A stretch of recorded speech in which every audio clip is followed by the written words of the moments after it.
thank you so much for coming out on this beautiful evening at the Advent of the Bird Festival. Are most of you here going to be taking on events at the Bird Festival? You're great. And how about kingfisher people? How many people have seen a kingfisher? Okay, that almost embarrasses the people who haven't. There's usually, when I give talks, there's usually like a sprinkling, and people are like, is it the size of a heron? Or so, but we are with a lot of good birders. So I wanted to share, before I dive into my presentation on kingfishers in my book, I wanted to share something I wrote in 2016 for Birdwatching magazine, which sadly is no longer. I've written for them for a long time, but they asked for people to write in during the takeover at Malheur, and so this is just a very short thing I wrote. I was at Malheur National Wildlife Refuge. It was at Malheur National Wildlife Refuge where I first saw sage grouse dancing, more than 100 strong in a wondrous display on a cold sagebrush-scented dawn. Little did I know that University of Oregon field trip would be so meaningful. Later in life, I drew again upon that memory as I wrote professionally about sage grouse, first for the National Wildlife Federation and then for the Sage Grouse Initiative. It was also at Malheur where I first watched the antics of courting ruddy ducks, fell in love with cinnamon teal, and gasped at flights of white-faced ibis overhead. The refuge is a national treasure, an international wonder, and critical to the future of birds, both on wetlands and on sagebrush uplands. It's delicate, fragile, and not up for grabs by lawless, gun-wielding pseudo-ranchers from out of state. So that was during the occupation. And I did come back that May in 2016. I was living in La Grande at the time. I'd moved there from Missoula, and I brought my son, and you'll see him in one of the photos. At the time he was 19, and he just decided that all he wanted to do was see a bittern. We had seen one briefly, and so he was on his own quest, and there's something about that, you know, when you really want to see a certain bird, right? So I wrote about that little trip, and at the end of that, in my blog, I have a blog I write twice a month. So if you want to read it, it's marinaritchie.com. It's a nature blog. So in that one, I also want to share this. Thank you, because it's true today. Thank you to all who took action to keep Malheur National Wildlife Refuge intact, open to the public, and still resonating with birds and beauty for Ian, my son, and for generations to come. We are so very fortunate. Never take our public lands for granted, stand up to all bullies and brutes, to give ourselves fortitude, go outside, immerse deeply in what's wild, choose a bird or wild animal to follow, take deep gulps of sage-scented air and all that's blooming and blossoming. Never forget the words of Rachel Carson when it comes to introducing young people of all ages to nature, because it is Ian's generation and younger kids who will carry the torch. If a child is to keep his inborn sense of wonder, he needs the companionship of at least one adult who can share it, rediscovering with him the joy, excitement, and mystery of the world we live in. Rachel Carson. So I've been particularly inspired by her because she too won the Burroughs Medal for her book, The Sea Around Us, in 1952. So with that, I'm going to begin. And tonight we're going to focus on Belted Kingfisher as the messenger of our waterways. And I believe that by the end we'll all be knowing why the kingfisher is calling us to act on behalf of our beautiful nature we share together. I'd like to begin with humble gratitude for the indigenous peoples who have known the Belted Kingfisher since time immemorial.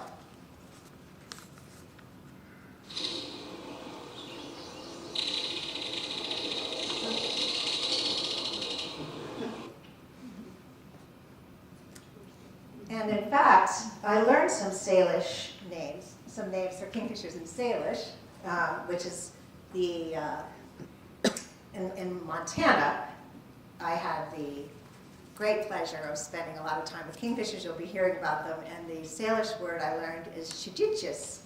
And then also I learned a few others that you can see here. So there's Sayuswa and Lower Umpqua, Tiati and Yurok, Shalel, and Kuzhanis up at the top, shijichis. And what I notice about all these indigenous names for kingfishers is they sound a little bit like water to me, like the place, like the bird. And so I think that's a beautiful way of naming. My book threads natural history with myth, with memoir, and it is a book that I now have a quote from John Burroughs that I can include that I didn't know about until I was in New York City just April 1st for this award ceremony. So I found out that he said this: "The Halcyon or kingfisher is a good guide when you go into the woods. He will not ensure smooth water or fair weather, but he knows every stream like a book, and will take you to the wildest and most unfrequented places." This is my fabulous illustrator. So you have the book. There's 16 beautiful illustrations by Ram Popish. He was from Newport, Oregon, and has illustrated a number of books for Oregon State University Press. Very grateful to my publisher and to Ram. Since my book came out, and just 2 years ago, people have been sending me pictures, so feel free. And I love that you can take the book outside, wrinkle the cover, get it wet, and enjoy it in nature. And that picture on the top in the corner is me on the top of Stewart Peak in Missoula, Montana, and there is a section of my book about that peak and why it's so special at the headwaters of Rattlesnake Creek. Well, let's delve into the kingfisher now and just a little bit about them. And I like to put them together with a robin because they're good to compare with. As we know, a robin does not have a beak at all like a kingfisher, but this robin is particularly trying with a couple of berries to be significant. There's some things that while they're about the same size, while they're about the same size, their head is much bigger on the kingfisher. They've got the crest.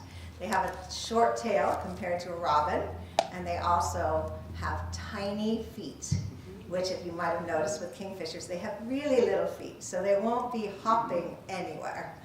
They can perch just fine, but you'll find out later why it's handy to have specialized feet. The other thing, of course, robins flock together. They're found in your backyard. They're very social. Kingfishers are loners, territorial, solitary, anything but like a robin. Well, of course, they're famous for their fishing and their skills. You will hear more about how they can accurately catch so many fish with that headfirst dive. And sometimes even a crayfish in pitch. When the waters are muddy, sometimes kingfishers will look for other prey, or they'll just selectively take a kingfisher.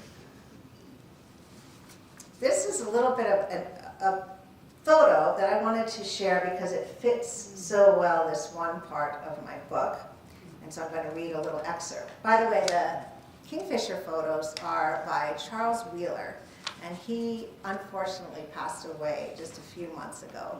And he had beautiful photos from his blind in Potlatch, Idaho, and he generously shared them with me. So this is from my book. I saw her, a female kingfisher, perched on a fallen tree, moored in the center of the river. Her crested head was the blue of washed denim, tousled and sodden. White neck feathers formed a gleaming ring above a slate blue band that dipped to a point on her snowy chest. Below that, a rusty red belt clasped in mid-belly and draped down both flanks, partly hidden by closed wings of blue-gray hues. Only the female wears the namesake belt, and that could be meaningful. In contrast, A male shows a single bluish upper band, like a prim bandana on his white breast. In the bird world, males are almost always more colorful than females when there's a difference between the two. The rare gender reversal drew me in like the myth. You'll be hearing about the myth. Could I chase clues to this puzzle that scientists had yet to solve? A male flew in, a pinwheel of whites and thunderous blues. His flurry of notes pattered like rain. She preened her wet feathers. He landed and then lifted off, each downward wing stroke scooping the heavy air. She followed him skyward, wheeling to expose white underwings, with the reddish plumage extending to her armpits, like the work of a slapdash painter. Circling once, they descended in unison to the same driftwood that parted the currents. He looked upriver, and she swiveled her head to glance downriver. Out in the middle of the turbid Yellowstone River, the pair seemed unperturbed by the torrent. Or were they? Perhaps their hearts beat faster in each other's presence, like two people on a park bench in the rain, wildly attracted to each other. So I thought that looked kind of like that, so. They're a little coy kingfishers, you know. Well, another amazing thing about kingfishers, how many people that know they nest in an earthen bank? Not as many. I didn't know that for a long time. They are not stick nests. They don't build stick nests. And those tiny feet play a really important role because they dig a long tunnel into a vertical nest that's typically on water, by water. Now here's a question for you. I think in this room there's some birders who have been to other countries and have seen kingfishers in other places, so they know there's probably more than even on this poster. And I'm wondering if any of you would like to hazard a guess as to how many species of kingfishers there are in the world. Any takers? Throw up. What do we have? 35? 50. Ooh. Higher. Be bold. Be like a kingfisher. I know what I'm serious. 75. 75. Okay, let's try that. 120. And some of that has to do with, you know, how they're splitting more birds out. But so when I first started researching kingfishers more than a decade ago, they said there was around 90. So it's gone up. But still, it's staggeringly impressive. And many of them are radiant and colorful, and they're on every continent but Antarctica, and they are sometimes, some of them are vulnerable or endangered because of habitat loss and other reasons. So, and also, an interesting thing, not all of them are fishing birds. Some of them are forest, sit and wait, tiny little kingfishers, but they all go head first down after something, whether it's a little salamander lizard type thing or an insect. And so they have some similarities. They all have the same qualities, the big head, dagger bills, tiny feet, burrow nesters. Some of them nest in Africa in termitariums even, so they have to excavate into it. So their nest surface may not be a bank, and some are trees, like a kookaburra, which is the largest kingfisher in the world, is the laughing kookaburra. And the smallest is the African dwarf kingfisher, the size of a hummingbird.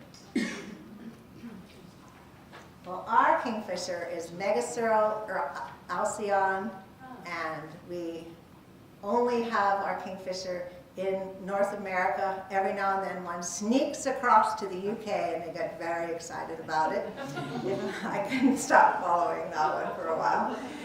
And as you can see, the top orangey part is summer range only, and those frozen areas, as soon as they freeze, the kingfishers have to move south. So then the purple is where you can find kingfishers year round. The blue is the winter range, and only females migrate, and not all females migrate. So if they are going to migrate, they're females, and they can go all the way to the tip of South America. So far, you know, our kingfishers are in pretty good shape, though like all birds, we have fewer than we did before. So something we want to consider taking care of our waterways. I wanted to also show that in my book I have a scene, this is actually in the introduction of my book, that kingfishers in Oregon are nesting on the coast. And right, you can see them, this is in Coos Bay. So you can find kingfisher nest holes and kingfishers in saltwater too. So something to look out for. Well, I'm going to move ahead to where the heart of my book takes place in Missoula, Montana. And I was at this time in my life when I was looking for a bird to write about, really. I had been a nature writer for a long time. I lived several decades, actually, in Missoula. I had been in Oregon, gone to University of Oregon, spent a number of time there, got my master's degree in journalism in Missoula, and stayed for a long time. So I thought I knew the area well, but I knew I hadn't spent the kind of time I wanted to in my home creek. So the journey centers on Rattlesnake Creek for 7 seasons, but includes some other parts as well. So this is a map of the rattlesnake. Ooh, I can try my little thing. Okay. So look, Rattlesnake Creek flows down for the Rattlesnake National Recreation Area, wilderness, and then it goes down to this valley. I lived right in here. The kingfishers were kind of up in this area that I ended up following. And then it goes right down into Missoula, the Clark Fork River, the university. So that's where a lot of my story takes place. And this is one of the beautiful illustrations by Ron Popish. So how did I end up choosing the kingfisher? Well, I'm going to read it from chapter 1. Leaning over the balcony railing of the second-story bedroom, I listened to the surge of Rattlesnake Creek flooding 2 blocks away. Close by, a yellow warbler sang the morning into buttery sweetness. Robins caroled, magpies squawked, but the ringing staccato of the bird I longed to hear would never mingle with backyard birds. Instead, the belted kingfisher would be pelting downstream on strong wings, always looking for fish. Minutes earlier, I'd read the dictionary word of the day, which you have on the screen. And I was floored that a kingfisher and halcyon are the same thing. It's a noun.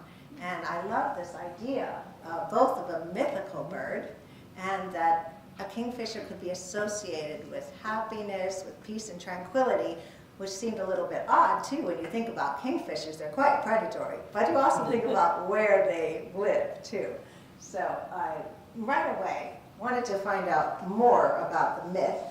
So as I write, tracing the Halcyon definition to an ancient Greek myth, I read of 2 lovers, Halcyon and Ceyx, transformed by the gods Zeus and Hera into kingfishers destined to nest annually over the winter solstice.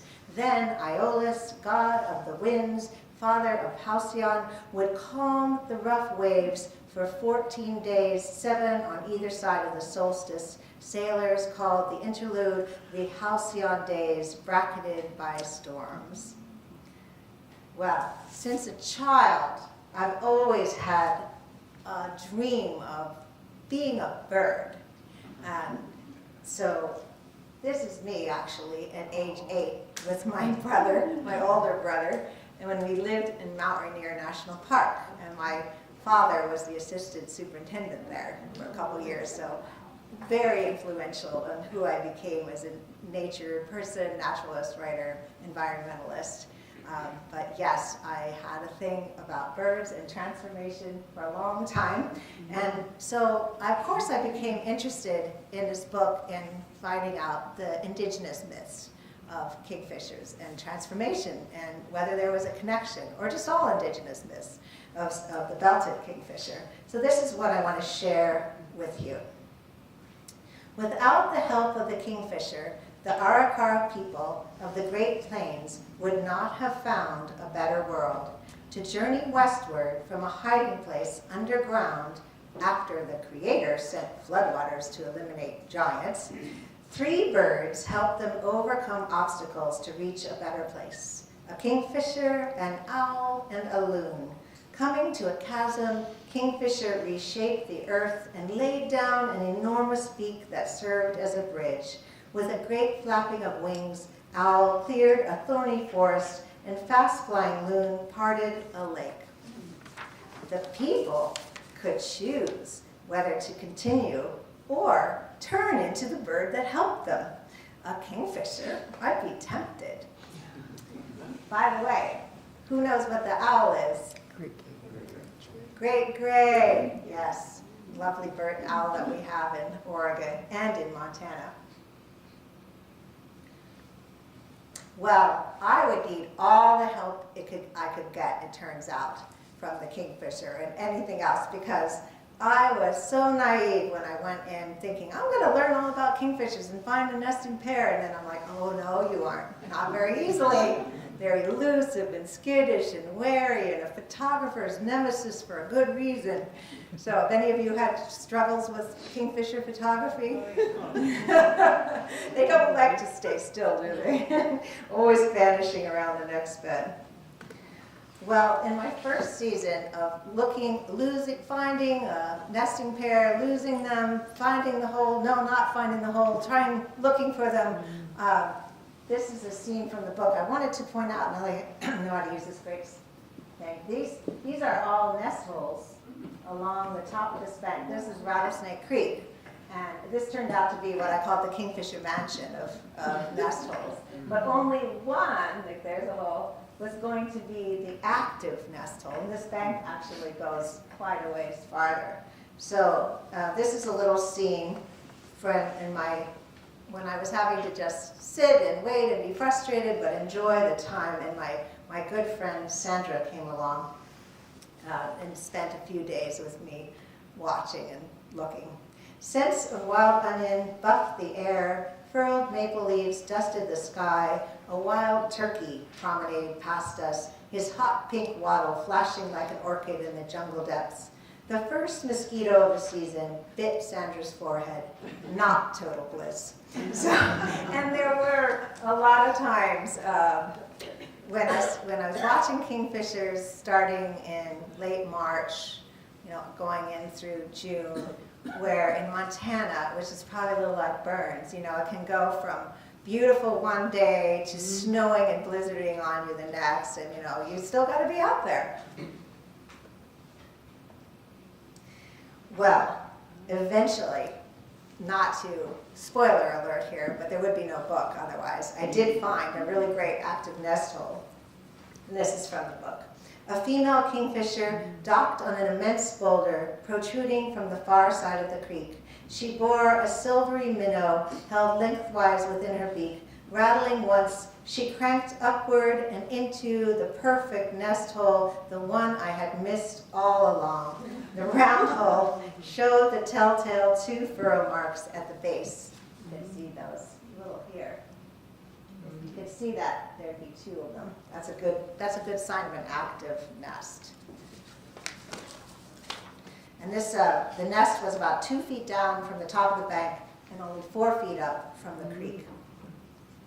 Well, whenever a kingfisher sleeted into view, I was on high alert. It was so exciting when I first found the kingfishers. But guess what? They were on high alert too, and they did not want me there. And no matter how hard I hid behind alders, I tried to be really quiet. So I got a camouflage blind, found this blind from Cabela's. It's a turkey hunting blind. It's perfect for watching, and I was on the other side of the creek and in the alders, but I was still a little close. So as I say here, this is kind of funny.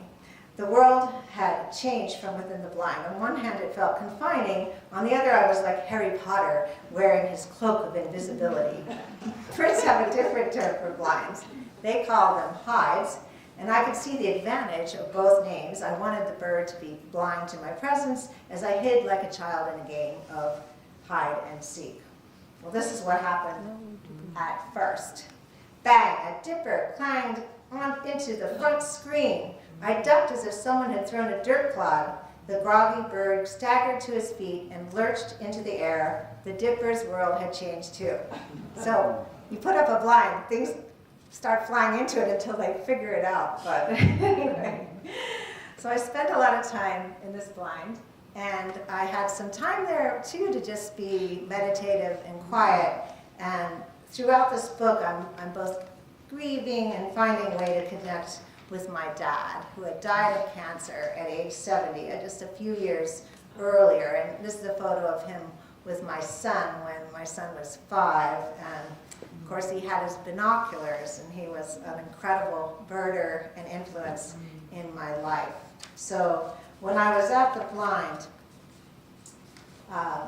as I write here, I've got the quote up there, I thought of him. Certain things would remind me of my dad. He loved thrushes. So, and as I say here, when a Swainson's thrush landed within grasp and opened his beak to sing, I nodded to yet another sign of my bird-loving father's presence, as if we could still revel in the soloist poet of the wafting, spiraling away verse. In the company of creekside inhabitants, sorrows and losses cascaded into the clear waters where bull trout finned upstream to spawn.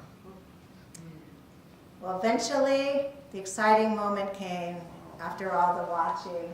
And this is actually one of the first kingfisher chicks that poked his head out from that first year. So there he is, seeing the world for the first time. And I love that image, don't you, of like these chicks, and there can be 5 to 7 in there in the hole. They've been deep in the dark, way back in this tunnel, but they hear the creek, right? And then all of a sudden they're looking out, and it's this beautiful, brilliant world. And it's something that, I think it's like that sense of wonder thing, right? Like every day, if we can remember to look at the world that way, I think about that kingfisher.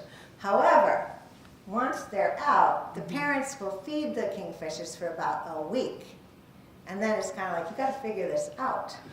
And one of the things they have to figure out, and this little guy is doing a great job because he's looking up, because danger often comes from overhead. That's the goshawk. Cooper's hawks, goshawks are the big predators for young kingfishers particularly, but any kingfisher. And I have not seen this, but a number of people have told me, and maybe one of you has too, watched a kingfisher elude a Cooper's hawk. They will dive. It's the only time they dive under the water. Because kingfishers, if you notice, when they dive, they will just barely hit the surface. But they will actually submerge and up if there's a Cooper's hawk. So keep your eye out. Has anyone seen that? No. It's sometimes audiences have. So the big thing, too, a young kingfisher has to learn is all the techniques that go with being a kingfisher in flight. You know, the strong wings and the diving. That's an incredible skill, because you have to, it's that whole trust the fall thing, right? And a kingfisher has to enter the water without a splash, you know, and they have to be so smooth and aerodynamic and keep their eyes on the prize and catch a fish. So, this is where I wanted to say this part. Well, all I will say is that when I watched young kingfishers learning the technique, they were hilarious. There was belly flops, crash landings, really excited, and they got a pine needle. So they don't get it right away, but they have to. They have to learn this fabulous head first dive. And if you read my book, I'll go into all kinds of things about the dive and the double phobia in the eyes, but they do have incredible vision, for one thing. They have red oil droplets that help with the refraction in the water, and they have far more cones than we do, so they see color really well, and a number of things that help them as they take that very fast dive into the water. And of course, there's the art of the hover. How many of you have seen a kingfisher hover? Yeah, that's a cool thing they can do. Not so, some few birds can do it, but it takes incredible neck strength, muscular neck, because they're hovering because they want to decide if they're going to dive after the fish, right? So they have to keep their head completely rock steady, and yet their tail's moving, their bodies, everything's moving but their head. And then they can dive. And yes, there it is, the kingfisher fishing. I keep blocking your view, don't I? I'm going to try to move. But we got to stay in the camera. Yeah, so, I know. but I want to show that on this part, that splash is coming back up out of the water, and that the wing, they have to hit their wings on the water. And to do that, you know, it's kind of like, think about a swimmer, and they're doing their flip turn in the pool, but they don't get to push off the wall. They only push off the water. So it's an incredibly difficult thing. I interviewed a flight specialist who said, it's one of the coolest things that kingfishers do, is that upward lift they get. And of course they flip their fish around so that they can swallow it head first so the scales won't be the wrong way. And you can tell this one, she's going to feed this one to a young chick. See, she's got it the other way. Well, I got very interested in this red belt mystery that I talked about in the beginning. Like, why is the kingfisher female more colorful than the male? And nobody seemed to know. So one thing I decided to do was, in the time of year when I wasn't out looking during the nesting season, to take some trips and to find out some things from the closest relatives. So over here we have ring kingfishers, which are quite a bit bigger, half again bigger, than crow-sized, and they live on the lower Rio Grande. And they are, I thought, well, maybe I can learn something. So there's a chapter in there, a book about them. And then I had an opportunity to go to the Smithsonian and the bird hall in the background. You can go in there and get a visitor's pass and pull out drawer upon drawer of stuffed, you know, taxidermy kingfisher study skins and look at all the belts. And so it's like, are they bigger? Are they, you know, what's the difference? And could that mean something like in the field? So say maybe a female kingfisher, if she had a flashier big belt, she might drive away a kingfisher who has a smaller belt. You know, so many things to explore. And then this is my good excuse too, go to South Africa. There's a chapter in my book about the giant kingfisher, because that's another relative of the belted kingfisher. It's amazing how far apart those are. But then I would return back to Rattlesnake Creek after time away, and I wanted to give big kudos to these two people, Lisa and Paul Hendricks. They are naturalists who live in Missoula, good friends of mine. So since I have left Missoula and have been in Oregon the last few years, they keep watching the kingfishers and report in, and I go back and visit. And they were part, when they could, you know, Lisa was a teacher and he's a zoologist, so they would drop in and help me out in the blind and, you know, answer. Sometimes it definitely helps to have more than one person. And it also helped to spend several seasons out there. If I could have written a book maybe after one season. I saw the nesting hole, I learned a lot, but no, it's like I was just getting going. You know, I was so curious. And some things I got to see a lot more in the next seasons, like mating, which is a very quick thing, does not take long, and digging a nest hole, which was just like this, all this dirt, they're kicking it out with those little feet, and the toes of a kingfisher, and all of them in the Carassiformes order, have a fuse. One of the toes is fused to the other part way. And so it provides a little shovel. So, you know, it helps. Oh, gotta go back to this. This is also something in the book you'll read about. Lisa and Paul and I made a citizen science discovery where we saw kingfishers doing nest building activities that had never been recorded before. Instead of like just landing on a, you know, wall, a stream bank, and finding a little way to hold on somewhere, a little ledge or a twig, and then beginning their hole. These kingfish, this pair, this one year, and by the way, they're seasonally monogamous, so not always the same pair. So this one year, these birds decided they would do something called aerial ramming, and they would take turns from about here to the wall, and they would just fly as fast as they could and just slam into the wall and just fall back like that, but they were accurate, they were making a hole. And after 3 mornings of this concussive activity, they finally got a hole big enough to hold on to and started working it over. And then they moved and didn't use the nest hole. but it's published. We have a published finding in the Wilson Journal of Ornithology. So it's my encouragement to you that anyone, I'm not, a PhD scientist, but if you look long enough and you observe things, you can find something new and exciting and publish it. And we also got carried away, and Lisa and I and Paul crossed the creek after the kingfishers were gone, and we excavated.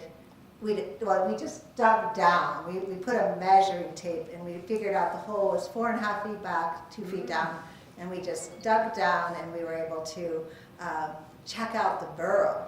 And the reason I have a weird, funny little expression is because I was smelling the dirt in the back of the hole, and it's like a lot of uric acid smell. It's like rotten eggs. So in my little zeal as a writer, I put some in a baggie and I took them home, to keep. I don't know why. but I will say the interesting thing is that the nest isn't messy because the young kingfishers have different chemistry than the adults, so they're able to digest the bones, and then so there's no messy bones in there. And then this is what happens when the adults' chemistry kicks in, is they have a pellet. So they regurgitate that pellet, they cast a pellet. So if you're lucky, you might see that. Well, besides just being fascinated by kingfishers, when you're out long enough anywhere, wherever you are, on and out here, and you just spend enough time, you become very connected to all kinds of other animals, and they can walk by you when you're quiet. You see things you've never thought. So these are some of my favorites out there: a beaver, bear, little white-tailed fawn, chipmunk. Some of my favorite birds that were on Rattlesnake Creek. We've got cedar waxwing, right? Oh, people can just call them out. What's that? Dipper. Yes. Excellent. It's so great talking to a bunch of birders. And one time, I had an incredible experience with a mink. And I was sitting on the edge of the creek, really just enjoying a late afternoon, liking being there, and I was in my shorts on, and a mink just ran right over my bare legs. Feel that chocolate fur, and it's like, okay, this is what it feels like to be one with the wild neighborhood. Oh, and I have to say, that is a beautiful creek picture. That's Rattlesnake Creek, if you ever see it in Missoula. It has the most incredible palette of stones. And I talk some geology in the book. So, but after all those years, I did end up deciding, my son graduated from college, from high school, and I was free, and I thought, I'm going to travel in my pop-up camper, which I'm in tonight with my husband, Wes, who's here, and but anyway, I was on my own, I was single, and I traveled for a whole year in my camper, and I decided I really wanted to move back to Oregon. So I landed in Oregon first, and then to Bend. And this is a picture from that trip I mentioned when my son was 19, when he came to the Malheur in May in the 2016. He was really excited about seeing a bittern. I've got to catch up with where I am in my script. I got so excited. But there's something I wanted to read to you. Oh no, we're good. Okay. So I thought I would mention just at this point some spots to see kingfishers. while you're out here, and I've been gathering them from people. I've seen a kingfisher near Page Springs Campground. I got some nice tips from people that you can see them on 205 going south to the refuge on a wire. You might see a kingfisher there. And I've listed Buena Vista Ponds, French Glen, Barnes Spring. And Teresa Wicks with the Bird Alliance of Oregon told me that at Barnes Springs there were 3 of them in a post-breeding. So she thought they might be young of the year. So they're out there. How many of you seen kingfishers on Malheur Refuge? A few. Okay, well, you know, we better see some on the list after the next few days, right? They're harder here, I know, but they're out there. Like that. That's one of the potential spots. And I wanted to point out some things you might think about when you're looking at kingfishers in the wild, is how they fly, their wing patterns. They often seem to be scooping down low with their wings, like that, and then they can pull them tight. And this kingfisher is just kind of cruising along, and that means it's just not very, you know, there's a fish, and it's caught the fish, and just kind of going along. But if this kingfisher was in a hurry, chasing another kingfisher, then that head would be aerodynamic and flat like a jet plane. A few other ways you might see a kingfisher: head on, diving off a branch. And you might wonder how big a fish a kingfisher can catch. This is a Rocky Mountain whitefish. My friend Ken Miracle over in Boise took this photo, and this one was too big. So maybe 6 inches is starting to get a little big. That photo just came. I was back in North Carolina giving a presentation and met this wonderful woman who took that photo. This is part. I'm almost ended, almost done here. And I'd like to read sort of this idea when we think about the kingfisher as a messenger of our wild waters. I'm reading a little bit from the last chapter and reminding us of the myth of the Arikara. The kingfisher of the Arikara origin story laid a great beak across a canyon for people to cross to a better world. Today, the mythical beak invites us to traverse from despair to hope and from passivity to action on behalf of nature that is us. Like people harmed by terrible injustices and healing only with tender support, the natural world has a way of renewing given a chance. Free a pine from barbed wire cutting deep into the bark, come back to see the vibrant new needles. Clear the way of invasive plants, and in the soil lie native seeds waiting to sprout. Close ditches that diverted life-giving waters into suburban lawns, and the stricken creeks will again brim with insects and fish. Take down artificial dams with care and restore beavers to their natural keystone role of creating pools, and watch them store water, nurture fish, and attract my favorite bird.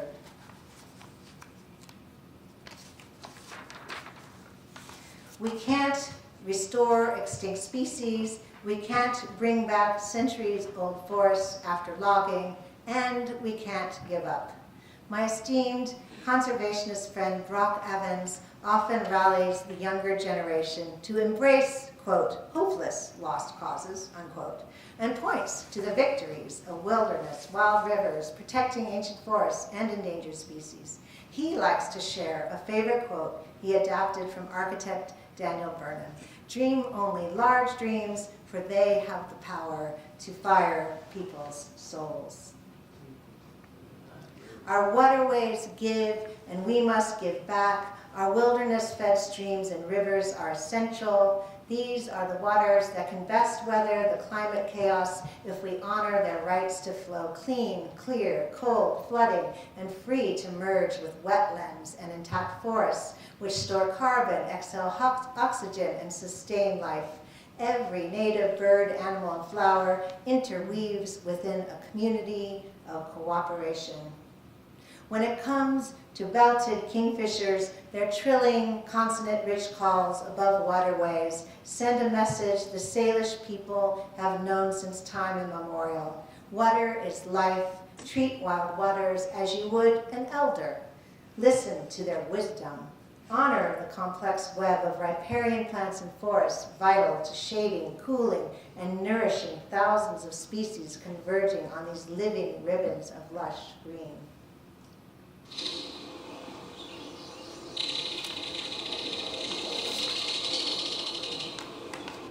And by the way, this watercolor by Robin Cohen is part of an exhibit that I am working with her, as we are both artists in residence for the Greater Hills Canyon Council, and we have an opening show of our Refugia project at the World Birds of Prey Center May 2nd, coming right up. So then it will be up for into mid-July. And so she's got 33 beautiful paintings, including, of course, this kingfisher, and I have written prose and poetry to go with them. So if you get over to Boise, it'll be there. Well, before I end, I thought I'd turn this to you for a moment. I'd like you to think of a stretch of water, any kind of water that's familiar to you, your time maybe when you've become one with the wild, watery neighborhood. And just go there for just a few seconds.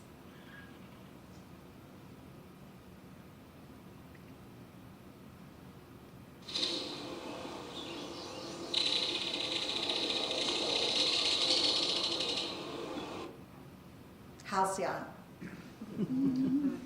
Oh, that was the Metolius, by the way. The kingfisher is my compass, still my compass, my way of finding true north and alert to that awakening call. And, you know, what a great bird. I hope you've enjoyed learning about the belted kingfisher, where the female is more colorful than the male. Maybe she's the queen fisher, and all, indeed. And a bird that just knows, you know, the sky and the water and the deep earth burrow, and is a provider and takes care of their young. And there's so much to love about the kingfisher, and I think they can teach us the ways we can best protect the places we love. So thank you very much. Thank you.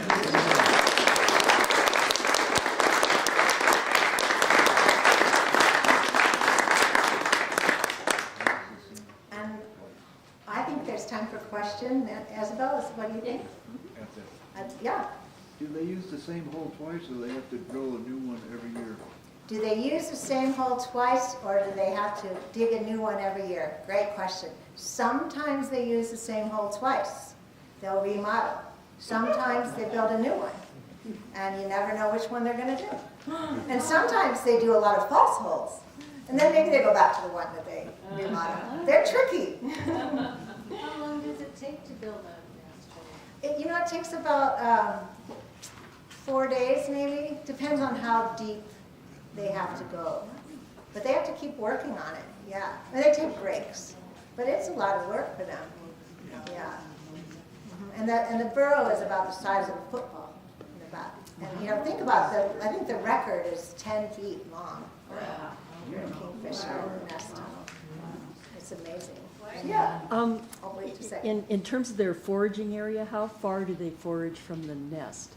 And what I'm thinking is, I've watched them hunt, but have always wondered how far away they are from the nest. Yeah, well, that's a good question. So the question is how far away do they forage from a nest?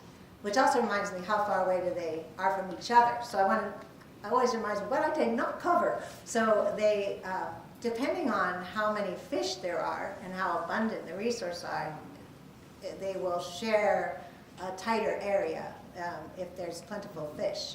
But they are territorial, so typically there's like a mile, 2 miles, 3 miles apart even between kingfishers. But then the key thing, the treasured piece of real estate, is the nest bank. And there's a lot of places where you can't find them. So sometimes they even will nest away. They'll find, they've even been known to nest like in a gravel pit and be half a mile from water. So that's not their favorite, their first choice. But anyway, they, in terms of how far they would go from the nest to feed their young, they will try to go not far at all if they don't have to. And they had a beautiful spot where I watched on the creek, because sometimes I could see them just go, it's like this, they'd like, catch a fish, up in the hole, catch a fish, up in the hole, you know. They had it down and around there, but, you know, I think sometimes they do have to go quite a bit farther, and sometimes it depends on what the water's doing and whether it's muddy, you know, and they'll cross over to another, you know, if there's like just a little ridge between another waterway. So we still, the thing about kingfishers is they're not that well studied, and it's not surprising because they're hard to study. So, and the studies that have been done about kingfishers tend to have something to do with mercury poisoning, because there's always a human health reason that you get funding. And even in those studies, they can't really determine whether kingfishers are negatively affected, partly because of what you said, like they'll forage away, or, you know, did they get this fish from this part? But as we know, mercury can't be good for anything, so, but we could use a lot more studies about kingfishers. Question in the back, I think, was there? Why such a long tunnel to where the why so? Well, why such a long tunnel? Well, it's safe. You know, just think, in fact, kingfishers have a really good nesting success. You know, think how much harder it is having a stick nest. You know, you've got cats, you've got ravens, you've got whatever's going to get after you've got cowbirds laying your egg, you know. But if you're nesting deep inside a hole, you know, so the things they have to worry about are snakes. Sometimes a snake could get into a hole, or a mink if they could, you know, reach it. But most of the time, they're pretty safe. Maybe the biggest thing they have to worry about is flooding. So, you know, they can flood. And some of these climate extremes, I'm starting to worry, because we get these huge extreme floods, and it can be wiping out kingfisher nest holes. I think it's because all our predators are claustrophobic. All our predators are claustrophobic. That could be. There's Yes. also a thermoregulatory Oh, habit to you are them. absolutely right. You sound like you're a biologist. Yes, it is a thermoregulatory. Yeah, think about it. They have such a wonderful, you know, it moderates the temperature, you know, so in the ground. And in fact, there has been a study of some wintering kingfishers, and they use those nest holes on cold nights in the winter. It makes sense because they're getting the nice thermal regulation there. Thank you for bringing that up. Yes, Nancy. When looking for a kingfisher nest, you mentioned the divots that are on the outside. And are there any other indicators or any other imposters that we might mistake for a kingfisher dwelling? Well, you know, one place to look for them is bank swallow nest colonies, but their holes are a lot smaller, and they dig them. But so if you see like a larger tennis ball sized hole in that nest colony, that's, you know, somewhere to look.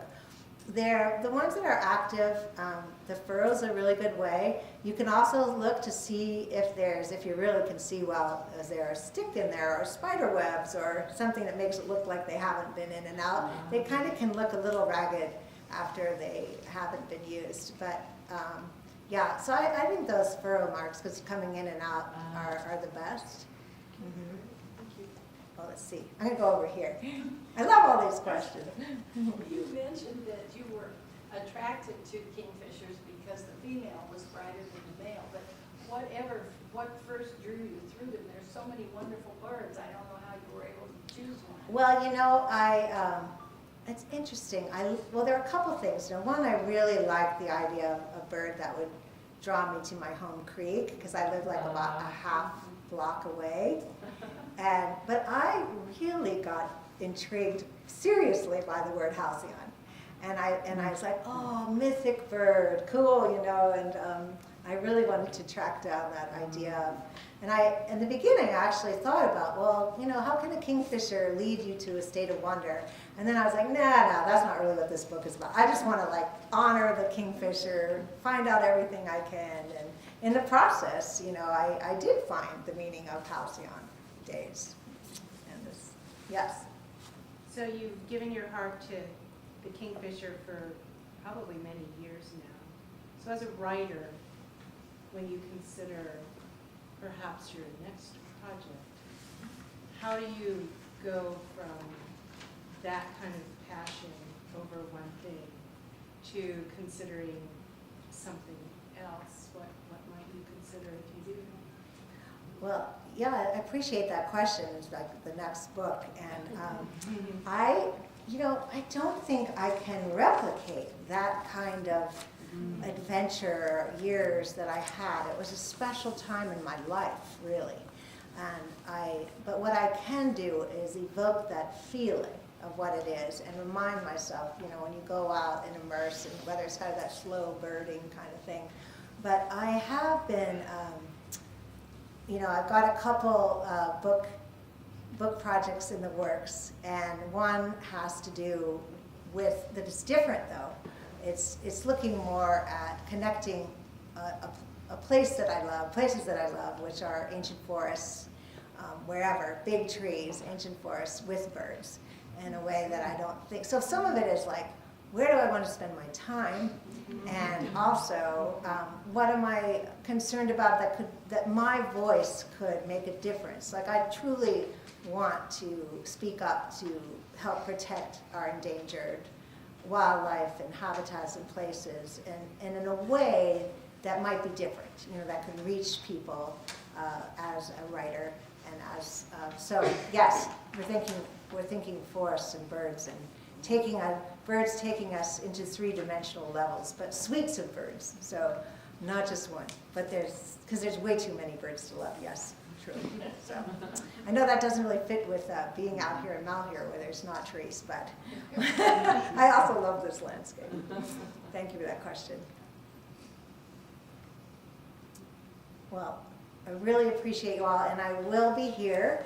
The books are for sale. I do take credit cards, and I've got plenty, so they're $25. And I also have a few of these, handful of these children's books that I wrote, which are a bargain at $8. Bug feeds and bird feeds of Montana. However, we decided every bird and every bug is here. So thank you so much, and please come up and say hi.